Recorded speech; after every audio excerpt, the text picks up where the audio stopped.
द्रौपदी हमारे इतिहास की महानायिका, जिसे युगों युगों से जाना जा रहा है।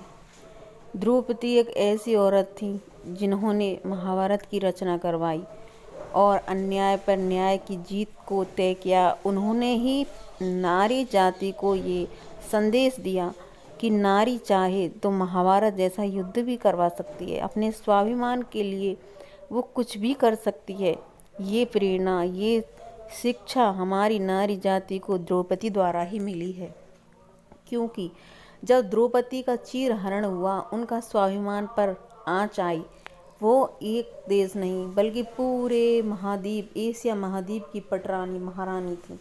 उनका गौरव बहुत ही ऊंचा था, लेकिन उनके गौरव के खिलाफ जाकर लोगों ने उन्हें, जब उनके शत्रुओं ने दासी कहकर पुकारा तो ये उनसे सहा नहीं गया। उनका भरी सभा में अपमान किया गया, जो कि उनके लिए बहुत पीड़ादायक था। क्योंकि एक आम लड़की का अपमान भी वो आम लड़की नहीं सह सकती है, जबकि वो तो 5 पतियों की पत्नी और पूरे एशिया महाद्वीप की और पूरे हस्तिनापुर की पटरानी थी। जो उनके साथ हुआ वो उन्होंने खून के घूंट पीकर सहा और उन्होंने उसी को अपने अंदर की आग बना लिया। उसी आग में पूरे कौरव जलकर राख हो गए। उन्होंने ऐसे महायुद्ध की रचना की जो कि इतिहास में हमेशा अमर रहेगा। उनके उसी क्रोध का परिणाम था महाभारत जैसा युद्ध, जिसमें सभी लोग अग्नि में, उनकी क्रोध अग्नि में, उनके अपमान की अग्नि में जलकर सुहा हो गए। कितने ही बच्चे अनाथ हो गए, औरतें विधवा हो गईं, क्योंकि उनकी क्रोधाग्नि इतनी तीव्र थी जो कि उन्होंने अपने अंदर करीबन 15-16 वर्ष तक जलाए रखी। उसी अग्नि में खुद जलती रहीं। जब उन्होंने उस अग्नि को उगला तो सारी दुनिया जल गई। दोस्तों, यही है महाभारत की कहानी। महाभारत का युद्ध कैसे हुआ ये आप सब जानते होंगे। महाभारत में द्रौपदी का किरदार क्या है ये भी आप सब जानते होंगे। लेकिन द्रौपदी की जीत, एक तो वो सत्यवादी थी और दूसरी वो पतिव्रता थी, और सबसे बड़ी बात वो कृष्ण की प्रिय सखी थी, जिसके कारण उन्होंने अपने स्वाभिमान की रक्षा करी और अपने स्वाभिमान के लिए महाभारत जैसे युद्ध की रचना करवा डाली।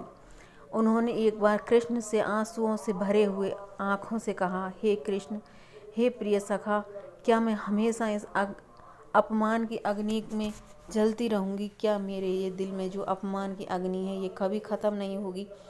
क्या ये 5-5 पतियों की पत्नी होते हुए भी मैं इस आग में रात और दिन जल रही हूँ? हे सखे, तुम जैसा तो दुनिया में कोई नहीं है। क्या मेरे इस अग्नि का कोई न्याय होगा? क्या मैं इस अग्नि से कभी मुक्त हो पाऊंगी? तो उनकी आंखों में आंसू देखकर कृष्ण की आंखों में भी आंसू आ गए। उन्होंने कहा, हे सखी, तुम्हारे साथ जो अन्याय हुआ है उसका न्याय मैं तुम्हें अवश्य दिलाऊंगा। समय आने पर मैं तुम्हें न्याय जरूर दिलाऊंगा। जिन लोगों ने तुम्हारा अपमान किया है, जिन्होंने तुम्हें पीड़ा पहुंचाई है, मैं उन्हें मौत के घाट उतरवाऊंगा। और वो जिस तरह से तुम रोई थी, जिस तरह से तुम अपमानित हुई थी, उसी तरह उनकी पत्नियां भी रोएंगी। तो यह कहकर कृष्ण भगवान ने उन्हें सांत्वना दी। इसी विश्वास के कारण द्रौपदी हमेशा जीती और उन्होंने महाभारत की रचना करवाई।